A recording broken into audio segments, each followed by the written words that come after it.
ndị be anyị daalụnụ.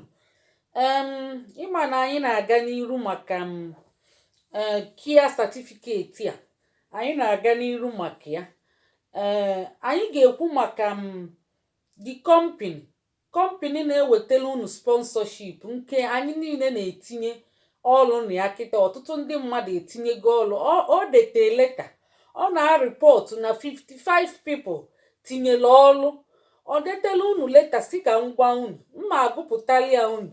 Ọ bụkwa ndidi ka ọ na-ayọ unu. Ọ si na ọ ma na unu nọ ya bụ ndị ka na-ame nkwadobe na-akwadosi n'ike maka ịgadacha ihe niile ị ga-elu ebe ibe gị lukwe.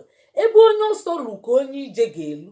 Ya bụ ya adịnago ọsịsọ mgbagidigidi na oke akpị ya na ayị oje na nwayọ adị emelu arụ. Ya bụ ka m gụpụtala unu ihe ndị o dete na leta. Ọ si good evening to everyone following onwe onye na-akpọkwa biko ka m mechie n'ihe a kedu chekwelu ka ọ dị ka m ewepụ di ka m wepụ ono ka m mechie n'ihe ndị mmadụ na-akpọpụ m n'ụlọ ka m na-agụkwa ka m na-agụ. Ọ si following are the procedure promote KIA agents follow before cost is issued. Ya bụ o si na ọ ga-efolo procedure nwa before ọgwa unu ego one ndị agwagokwanụ m unu ego one mana ọ na-achọ ka ọ bụrụ na akwụkwọ gị zuru oke o wee gwa gị ego one. Unu na-ese ndị ihe na WhatsApp email ya na-ese ndenu onye akwụkwọ ya ezuru oke ọma ntụpụkwa ọnụ ọma reply gị. Ya bụ ọ bụ ndị akwụkwọ fazuru oke ka ọ ga-atụpụ ọnụ reply ya. Nke mbụ nọmba 1 ọ si advertise for job nke famelie si anyị gbasalụfa ya bụ nọmba 1 advertise for job shortlisting those who applied. Osino ọbịakwa mebunete ndị tinyelu ịma na o nwee kwoto na na-enyefa mana unu atụ n'ụjọ ọzọ na-abịa. Ya ka anyị ji si unu na-abịa na peji anyị mgbe niile anyị ga na-ewetela unu information. Ya bụ ihe ị ga-emela anyị jee sọskraịbụ ọla anyị na-efolo anyị na kọmentị na-ashịa ụjọ atụ na gị anyị nụ ya na wide ehia ọ bụ anyị nọ ebe a. Ya bụ anyị ga na-ewetela unu ọdịmma ndị Igbo ka ọ dịrị ndị Igbo na mma. Ya bụ anụkwana gata echi bụ nta anyị chịkọntaktị fa ndị na-eme work visa onwe nke a na-akpọkwazi work visa ọbụọdị sponsorship nke ahụ ihe arụzi ọrụ sọ gị anyị na-ewetekwa nke ahụ ka nke a gachagodi. Nke a bụ ọrụ KIA ka ị ga-alụ mana nke a na-abịa n'iru ọrụ sọ gị ka ị ga-alụ.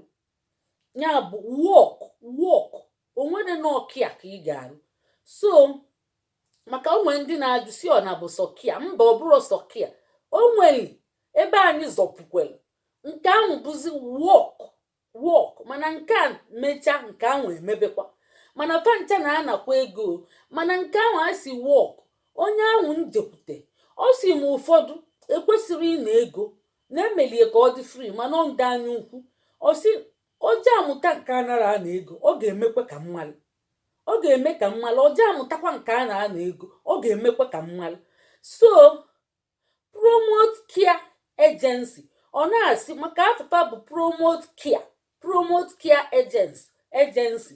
Nke abụọ ọsị shortlist those that are applied. Nke atọ invite them for interview. A na-abịakwa interview unu echekwere na emepụra fa na-enyocha ma na ịdịkwa capable na inwe the quality so a ga-agbakwa ajụjụ ọnụ. Ọ si nọ nke anọ interview them through team meeting or Zoom link. Ya bụ interview ga-abụ na Teams or Zoom ọ ya enye unu link ebe unu na-etinye akwụkwọ ozi ga-abịala unu nwee ndidi ka m na-agụkwa. Ọ sịrị nakwa ihe ọzọ o kwuru ebe a ọ sịkwazịa send offer letter to successful candidates. Nke isii send unsuccessful letter to candidate that did not pass the interview. A na-adakwa interview adanya bụ ka ịkwado onwe gị ị ga-ama quality of good care ịmago certificate ị ga-enweta ya. Ana m post information na peji anyị ya bụ m post ihe ọ bụgodị na ọ dị ka akwụkwọ klik ya nyechisa anya gụọ ya maka apost m ihe KIA na ihe kwesịrị na ị ga-enweta. chekwe ka nna aga n'iru ka ọ ghara ime m ka nkọba ihe ọzọ ka nkọcha nke a nna akọ maka akụkọ dị n'ọnụ too much nkọkata mma na ọzọ maka akụkọ erike ọ dụzie ka akụkọ ya onye ala si na ọ na-eme omume ọ na-akọzi ọkụkọ ya bụ ka akọpụta ofu ya bụ ndị be anyị nke asaa ka anyị nọ na ya na-eyi ode ọ bụ nyanwa detere leta ọ sị receive acceptance letter from the successful candidates.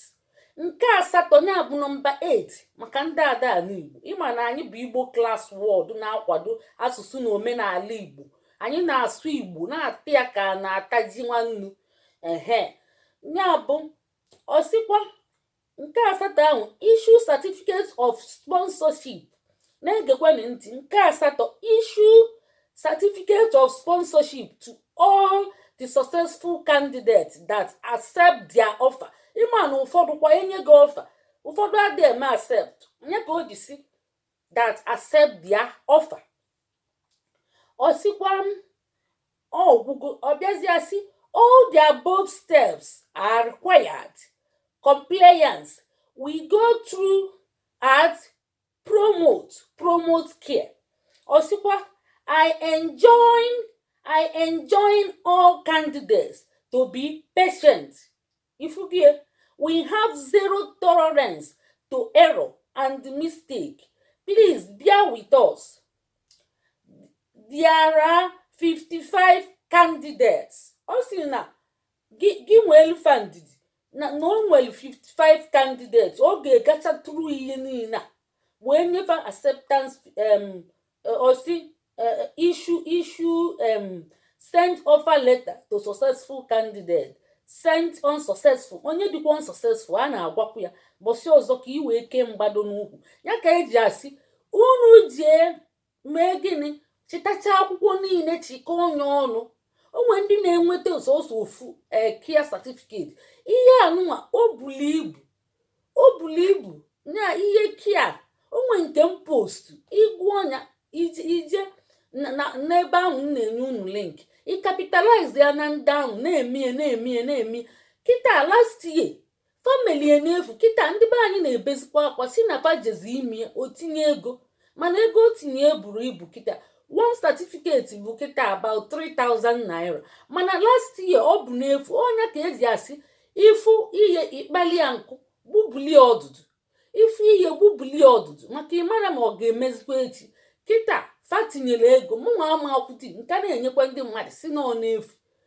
ya bụ ndị jee na-abịago ma ndị jee last year emeresom oluzie this year kịta fa asị na fa jeziri ka fa mee enye asị na a ga-akwụ ụgwọ mana ọ ga-agba gị nkịtị imechie ihe niile pasịcha ma ị dara ada ma ị pasị ọ gba gị nkịtị mana print zie ụmankwe osi gị tinye gị itinye kaadị gị ịkwụọ ụgwọ one certificate about 3,000 naira ịkwụọ ụgwọ o wee release enye send enye na email gị mana last year o nyelufa n'efu ọ bụ mụnwa source ya out asource m that free online certificate kia certificate source onye out weli enye n'efu ya ka anyị jisi unu ga na-akwado anyị kedu ihe unu ga-emele anyị unu gaje na subscribe anyị na YouTube anyị ihe akịta o depụta mma edepụta ya mmadolu unu mma edepụtakwa YouTube channel anyị mmadolu unu ihe unu ga-eme